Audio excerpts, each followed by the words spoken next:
हे दृश्य आपण पाहतोय छत्रपती संभाजीनगर मधली। याच घरात निदा खानला आसरा देण्यात आला होता मतीन पटेल यांच्याकडून। त्या घरावर आता पालिकेची ही तोडक कारवाई आपण पाहतोय। सकाळी 6:15 पासून या कारवाईला सुरुवात झालेली आहे आणि आता याच घरात निदा खानला आसरा दिला होता। या घरावर नोटीस देखील लावण्यात आली होती, मात्र या नोटीसला समाधानकारक उत्तर न दिल्याने आता महापालिकेकडून ही कारवाई होते।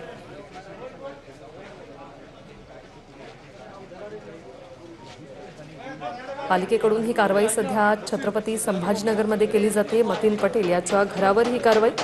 तर इम्तियाज जलील यांनी मतीन पटेल याच्या कुटुंबियांशी संवाद साधलेला आहे आणि कारवाईसाठी सहकार्य करा असं देखील सांगितलेलं आहे। कोणीही विरोध करू नका असं सांगण्यात आलेलं आहे। याच घरात निदा खानला लपवलं होतं आणि या घरावर आता पालिकेकडून कारवाई सुरू करण्यात आलेली आहे।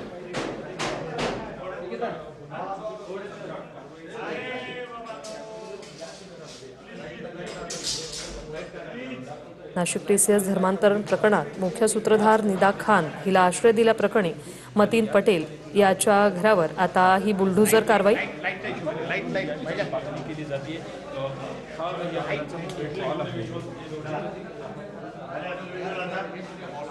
ज्या ठिकाणी निदा खान राहत होती आता तिथे सर्च ऑपरेशन सुरू केलं। छत्रपती संभाजीनगरमध्ये मतीन पटेलच्या घरावर सध्या ही कारवाई। घराच्या आतली ही दृश्य आपण पाहत होतो। बेकायदेशीर अतिक्रमण करून बांधकाम केल्याचा ठपका ठेवत ही कारवाई सध्या केली जाते। टीसीएस प्रकरणातील आरोपी निदा खान हिला लपवलेल्या घरावर ही बुलडोझर कारवाई। पार भागात जे आहे ते निदा खान ही जी आहे ती या ठिकाणी राहत होती। त्याच घरात मी आता उभा आहे। आपण बघतोय या ठिकाणी जे आहे ते हेच ते हॉल आहे आणि या ठिकाणी जे आहे ते निदा खान वास्तव्याला होती आणि नाशिक पोलीस आणि छत्रपती संभाजीनगर पोलीस यांनी संयुक्त कारवाई करून 8 मे रोजी आहे ते ही निदा खानला अटक केली होती। आपण बघतोय या घरातली सुद्धा लाईट सुद्धा बंद होते आणि या ठिकाणी आपण अशा पद्धतीनं काही मेणबत्त्या पाहतोय आणि चिल्लर पैसे सुद्धा आपल्याला पाहायला मिळतात। म्हणजे अतिशय गोपनीय पद्धतीनं निदा खान आणि तिचे नातेवाईक जे ते या ठिकाणी राहायला आले होते। कुणालाही कानकून लागू नये अशी सगळी व्यवस्था जी आहे ती या ठिकाणी करण्यात आली होती आणि आरोप प्रश्न जे आहे ते एमआयएमचे नगरसेवक मतीन पटेल यांनी जे आहे ते निदा खानला या घरात आश्रय दिला होता आणि काही दिवस जे आहे ते निदा खान याच घरात जे आहे ते वास्तव्याला होती आणि त्यानंतर जे आहे ते पोलिसांनी अटक केल्यानंतर या घराला जे आहे ते पूर्णपणे ताळा लावण्यात आला होता आणि आज महानगरपालिकेच्या वतीनं या घरावर जे आहे ते कारवाई करण्यात येते। बुलडोजर लावून जे आहे ते संपूर्ण घर जमीनदोस्त करण्याचं काम या ठिकाणी सुरू आहे। आपण बघतोय हेच ते घर आहे, हा हॉल आहे आणि समोर सुद्धा किचन पाहायला मिळतं। स्थानिक नागरिकांनी दिलेल्या माहितीनुसार या घरात कधी कोण राहायला आलं होतं हे माहीत नव्हतं, मात्र असं असलं तरी एक जे आहे ते वयोवृद्ध व्यक्ती घराच्या बाहेर जायचा यायचा, भाजीपाला घ्यायचा आणि दूध घ्यायचा अशा प्रकारची माहिती गेल्या काही दिवसापूर्वी स्थानिक नागरिकांनी दिली होती आणि हा सगळा पोलिसांचा फौजफाटा या ठिकाणी आपण पाहतोय।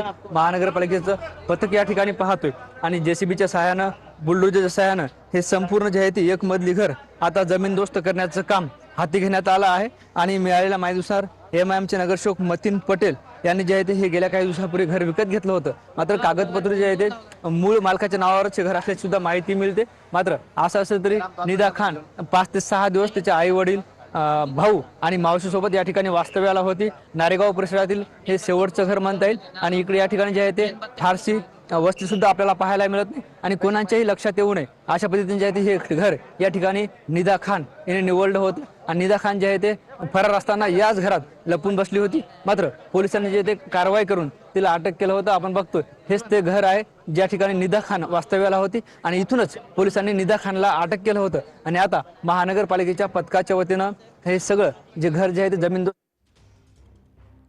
तर सध्या निदा खानला लपवलेल्या घरावर ही बुलडोझर कारवाई होते।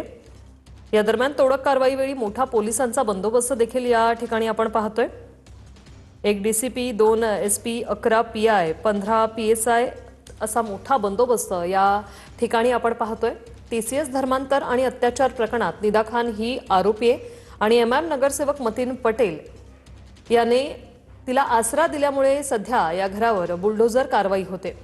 छत्रपती संभाजीनगरमध्ये मतीन पटेलच्या या घरावर कारवाई। 1 मजली हे घर सध्या पालिकेच्या रडारवर आहे। निदा खानला लपवलेल्या घरावर पालिकेची ही तोडक कारवाई। सकाळी 6 वाजता एका दुसऱ्या घरावर कारवाई करण्यात आलेली आहे। आणि सध्या आता निदा खानला लपवलेल्या घरावर ही बुलडोझर कारवाई सुरू आहे. निदा खानला मदत करणं हे MIM नगरसेवकाला चांगलंच हे प्रकरण भोवलेलं आहे. छत्रपती संभाजीनगर महापालिकेने चांगलाच दणका दिलाय. घरावर आता बुलडोझर कारवाई सुरू झालेली आहे.